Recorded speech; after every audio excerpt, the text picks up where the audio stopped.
వి gold trusted gold buyers మీరు తాకట్టు పెట్టిన బంగారాన్ని విడిపించి ఈ రోజు ఉన్న మార్కెట్ ధరకు కొనబడను 7771077720.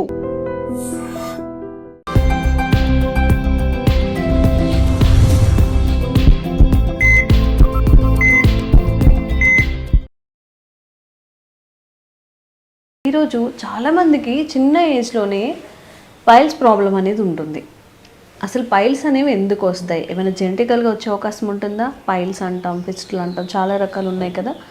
యానల్ రీజన్స్లో వచ్చే వ్యాధుల గురించి ఈరోజు కంప్లీట్గా తెలుసుకునే ప్రయత్నం చేద్దాం. నమస్తే సార్. నమస్కారం అండి. ఎలా ఉన్నారు సార్? బాగున్నానండి.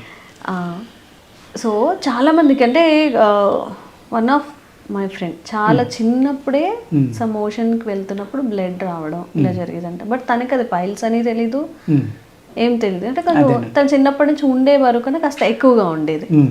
ఈ జెనెటికల్ గానే వస్తాయా అంటే చిన్నతనంలో 7-8 years కి రావడం అంటే? అవును, వంశపారంపర్యంగా రావడానికి కూడా అవకాశం ఉందండి. ఓకే. పైల్స్ రకాల్లోనే వివరంగా రాస్తారు. అది 6 రకాలమ్మ. 6 రకాలు మామూలుగా వచ్చే 6 రకాలు. ఈ 6 రకాలే జెనెటికల్గా కూడా చూస్తాం అనమాట. అసలు ప్రధాన కారణాలు ఏముంటాయి సార్? ప్రధాన కారణం అంటే మెయిన్ ఈ యానల్ రీజన్లో ఉన్న బ్యాక్టీరియా అమ్మ. బ్యాక్టీరియా, ఫంగస్ ఇలాంటివి ఉండటం వల్ల, అదేవిధంగా ఏదైనా ఒక మెటీరియల్ అక్కడికి వెళ్ళి ఆగిపోయింది, మోషన్లో అవ్వలేదు, అప్పుడు బాడీ ఏం చేస్తుందంటే శరీరం దాన్ని ఒక కవచంలో ఏర్పాటు చేసి దానివల్ల మన శరీరానికి నష్టం రాకుండా ఒక కవచం లాంటిది ఏర్పాటు చేస్తుందమ్మా. చేసినప్పుడు ఏమవుతుందంటే కొన్ని రకాల బ్యాక్టీరియాలు అక్కడికి చేరడానికి అవకాశం ఉంది. ఓకే. దానివల్ల అది గడ్డ కింద రావడం, 2, 3, కొంతమందికి ఏమో లావుగా గుండ్రంగా ఉంటాయేమో, కొందరికేమో సన్నగా సూది మనల్లే ఉంటాయి. అనేక రకాలన్నమాట ఇందులో. మళ్ళీ వీటిలో వంశపారంపర్యం, ఇందులోనే బ్లీడింగు, ఇందులో పెయిన్ బ్లీడింగ్ లేకుండా మోషన్ అవ్వకుండా అడ్డుపడే పైల్స్. దీనివల్ల ఈ ఏదైతే మనం రెక్టం ఉందో అది బయటికి కూడా వచ్చేస్తుందమ్మా కొంతమందికి. ఎందుకంటే వీళ్ళు ఆ పైల్స్ అనేవి 2-3 ఉండేసరికి ఏమవుతుందంటే మోషన్ బయటికి రాకుండా అడ్డం వస్తూ ఉంటాయి. అడ్డం వచ్చినప్పుడు ఏమవుతుంది, వీళ్ళు బలవంతాన్ని వెళ్ళడం వల్ల అది లేట్గా అవడం వల్ల గట్టి పడిపోయి ఈ రప్చర్ అవుతుంది వాటికి. రప్చర్ అవడం వల్ల బ్లీడింగ్ స్టార్ట్ అవుతుంది. అలాగే ఇప్పుడు పైల్స్లో అందరూ అనుకుంటారు ఏంటంటే పైల్స్ అంటే వేడి పదార్థాలు తింటేనే పైల్స్ వస్తాయని అనుకుంటారు. కాదండి, వాతం వల్ల కూడా వస్తాయని. చాలామందికి వాతం వల్ల వచ్చి పైల్సే ఎక్కువ. చాలామంది వాళ్ళు ఏమంటారంటే వచ్చిన తర్వాత సార్ మాకు చికెన్ తింటే ఎక్కువైపోతుంది అంటారు. వాళ్ళకి వేడి వల్ల వచ్చినాయి అమ్మ, పిత్తం వల్ల వచ్చిన పైల్స్ అయ్యి. కొంతమంది అబ్జర్వ్ చేయకుండా అందరూ ఏం చేస్తారంటే ఆనపకాయ, దోసకాయ, పెసరపప్పు ఇలాంటి చాలా చేసి బీరకాయ ఎక్కువ తినేస్తుంటారు. వాళ్ళకి ఎక్కువైపోతూ ఉంది. తినకూడదు, అవి తినకూడదు. అవి వాతం వల్ల వచ్చినాయి. అయితే నేను అడుగుతాను వచ్చినప్పుడు, ఏమంటే మీకు ఆనపకాయ తింటే పెరుగుతుందా, ఎక్కువ అవుతుందా, లేకపోతే ఏం తింటున్నారు అంటే మేము చలవ చేస్తుంది మంచిదని అయ్యే తినేస్తున్నాం అని అంటారు. మరి అవి తింటే మొదలు పెట్టాక పెరిగిందా లేదా అంటే పెరిగిందండి. నొప్పి పెరిగిందా అంటే పెరిగింది. మరి ఎందుకు తింటున్నారు అంటే దానివల్ల అనుకోవట్లేదు. అలాగా మన శరీర తత్వాన్ని బట్టి కూడా ఉంటుందండి. అలాగే ఈ ఫిస్టులా అనేది పైల్స్ అసలు సంబంధం లేదండి. ఫిస్టులా అనేది ఏమవుతుందంటే మీ యానస్ నుంచి ఒక 3-4 inches డయామీటర్లో ఒక డెడ్ నర్వ్ ఉంటుందండి పుట్టినప్పుడే. అది ఒక కాజ్ అనమాట. అలా కాకుండా తర్వాత ఒక నరం డెడ్ అయిపోవడం వల్ల కూడా రావచ్చమ్మ. మెయిన్ ఏంటంటే 90% ఆ డెడ్ నర్వ్ బై బర్త్ మీకు ఉండడం వల్ల ఆ తర్వాత ఏం చేస్తుందంటే బాడీ దాంతో పని లేదని దాన్ని వదిలేస్తుంది. అలాగే ఎప్పుడైతే ఇది మనకు అడ్డం అనుకుందో దాన్ని బయటికి పంపడానికి ప్రయత్నిస్తున్నాం. బయటికి పంపడానికి ప్రయత్నించినప్పుడు ఏమవుతుందంటే ఆ ఏరియాకి కొంత బ్యాక్టీరియా వెళ్ళి దాన్ని పస్ కింద ఫామ్ అవుతుంది. ఒక యాప్సిస్, మనం కురుపు అంటాం కదా, చిన్న సూది మొదలే కురుపు మొదలవుతున్నాం.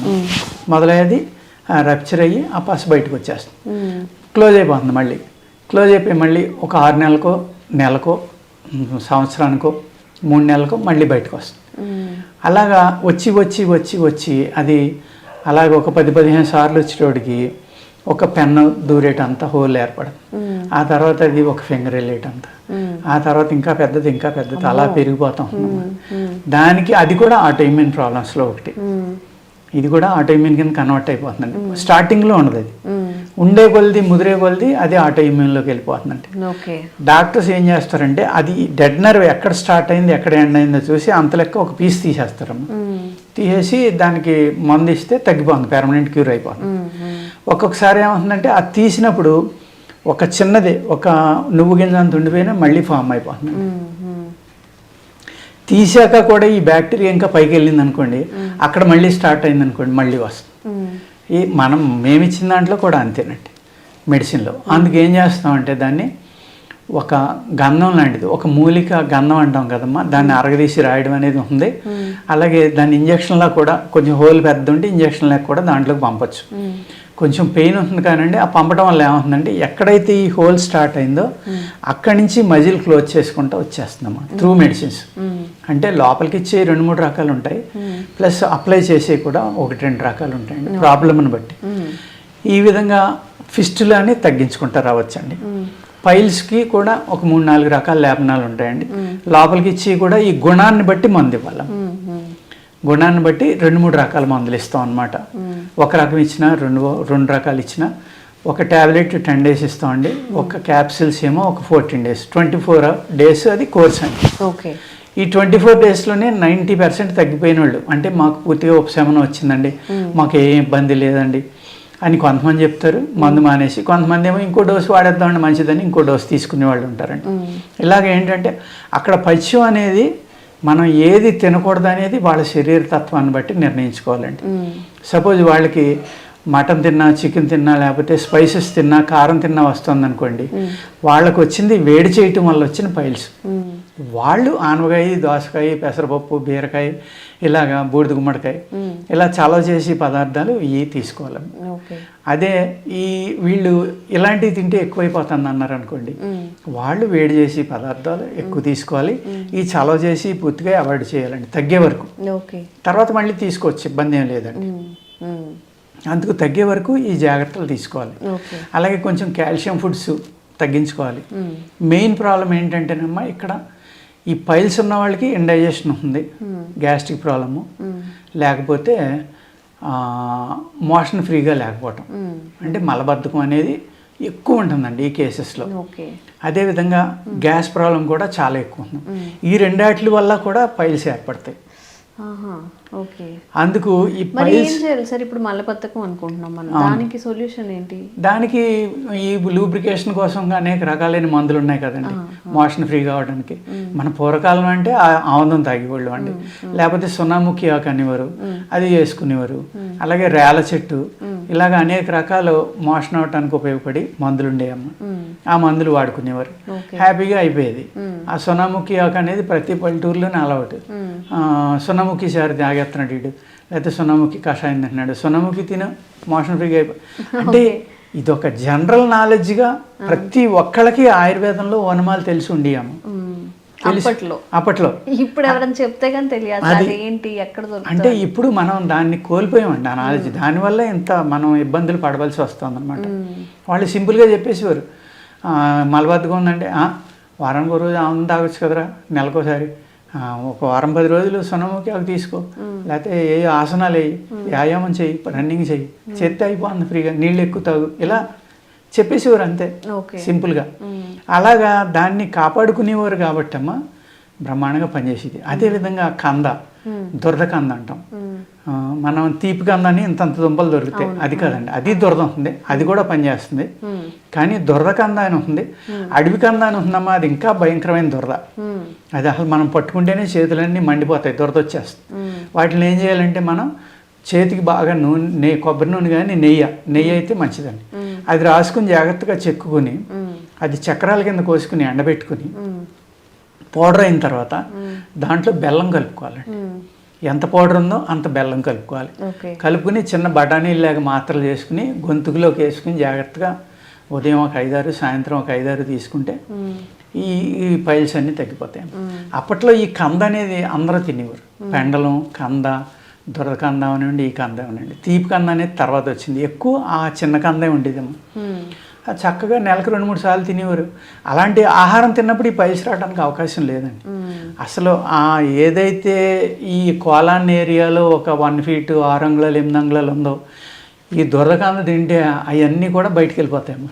అసలు నులిపురుగు కానీ పొట్టలో, లేకపోతే ఈ బ్యాక్టీరియా కానీ ఫంగస్ కానీ ఇవన్నీ కూడా బ్రహ్మాండంగా బయటకు వెళ్ళిపోతాయి. కానీ అల్సర్స్ ఉన్న వాళ్ళు తింటే మట్టుకు బాగా ఇబ్బంది మళ్ళీ పెడుతుంది. మండిపోతుందేమో. మండిపోవాలి.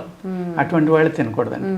అలాగా ప్రతిదీ కూడా ఎవరు తినాలి ఎవరు ఏ తినకూడదు శరీర తత్వం బట్టి ఏది సూట్ అవుతుందో అంతే. అట్లా ఫాలో ఇప్పుడు నేను దొరకదన్నానని అది అల్సర్స్ ఉన్న వాళ్ళు తినేశారు అనుకోండి ఇబ్బంది అవుతుంది. అవును అవును ఆ విధంగా అండి. ఇది ఎవరు తినాలి? గ్యాస్ ప్రాబ్లం ఉన్నవాళ్ళు, నులి పురుగులు ఉన్నవాళ్ళు, ఈ ఫంగల్లో బ్యాక్టీరియా ఇలాంటివి ఎక్కువ ఉండి ఈ కొలైటిస్ ఏరియాలో ప్రాబ్లం ఉన్నవాళ్ళు ఇలాంటివి తీసుకుంటే చక్కగా తగ్గుతుందండి ఇది. అదేవిధంగా నీరుల్లిపాయ అండి, మనం కూరలో వేసుకుంటాం కదా ఉల్లిపాయ, దాన్ని నేతిలో వేపించుకుని వెన్నపూసలో కలుపుకుని రోజు ఈ మాత్రం తింటే తగ్గిపోతుందండి. అప్పుడు ఏమవుతుంది? లూబ్రికేషన్ ప్లస్ ఈ మోషన్ ఫ్రీగా అయిపోవడం. ఈ ఎవరికైతే ఇది బాగా క్రానిక్ అయిపోయి ఏజ్డ్ పీపుల్ ఉంటారు కదమ్మా, 70 ఏళ్ళు 80 ఏళ్ళు వాళ్ళు ఉంటారు, వాళ్ళకి మోషన్ ఫ్రీగా అవ్వదు, ప్లస్ పైల్స్ ఉంది. ఈ మోషన్ అవ్వట్లేదని ఒగ్గబెట్టినప్పుడు ఏమవుతుందంటే ఆ పైల్స్ బయటకు వచ్చేస్తాయి. వచ్చేసి మోషన్ ఫ్రీగా అయినా కూడా అవి లోపలికి వెళ్ళాము, పేగు కూడా జారుతుంది. రెక్టమ్ ప్రొలాప్స్ అంటాం మనం. ఆ పేగు కూడా 2-3 అంగుళాలు బయటకు వచ్చేసి ఉండిపోతూ ఉంటుంది. పాపం వాళ్ళు మళ్ళీ కొబ్బరి నూనె రాసుకునో ఆముదం రాసుకునో లోపలికి తోసుకోవడం, ఆ తోసుకున్నప్పుడు మళ్ళీ గోళ్ళు గుచ్చుకుంటే గాయం అవటం, అనేక రకాల ఇబ్బందులు ఉంటాయి. దానికి ఏం చేస్తామంటే మన దగ్గర కొన్ని ఆయింట్మెంట్స్ ఇలాంటివి ఉంటాయండి. ఆయింట్మెంట్ కానీ ఒక ట్యాబ్లెట్ కానీ మోషన్ అయిన తర్వాత లోపల పెట్టేస్తే దానికి మళ్ళీ స్ట్రెంగ్త్ వచ్చేస్తుంది, నార్మల్ స్ట్రెంగ్త్ వచ్చేసి నార్మల్ అయిపోతుందమ్మా. అది అల్లోపతిలో ఏం చేస్తారంటే మళ్ళీ ఆ లోపలికి పంపి మ్యాట్ వేస్తారు బయటికి రాకుండా.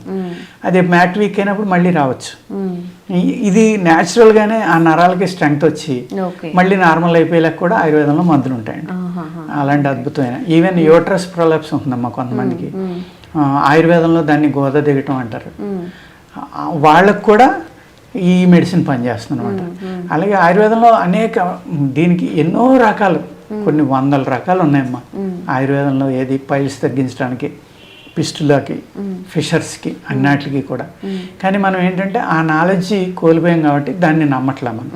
దాన్ని పూర్తిగా వాడుకోవడం మానేసి ఎప్పుడైతే మీకు హ్యాపీగా మోషన్ ఫ్రీగా అయిపోయి గ్యాస్ట్రిక్ ప్రాబ్లం ఇలాంటివి లేవో వాళ్ళకి రావడానికి తక్కువ అవకాశం ఉందమ్మా. పైల్స్ వచ్చిన వాళ్ళకి అవి రావడానికి అవకాశం ఉంది, అవి ఉన్న వాళ్ళకి ఇది రావడానికి అవకాశం లేకుండా కూడా రావచ్చు. అంటే మోస్ట్ ఆఫ్ ద కేసెస్లో కాన్స్టిపేషన్ ఉందని చెప్తారు పైల్స్ వాళ్ళు. అలాగే ఇప్పుడు ఈ కరోనా వచ్చాక ఈ టైప్ ఆఫ్ కేసెస్ బాగా ఎక్కువైపోయినాయమ్మా, చాలా ఎక్కువైనాయి. ఇదివరకు ఇన్ని కేసులు వచ్చాయి కదా మాకు, చాలా ఎక్కువ వస్తాయి. చాలా రకాల హెల్త్ ఇష్యూస్ కూడా అప్పటి నుంచి పెరిగిపోయినాయి, బాగా పెరిగిపోయినాయండి.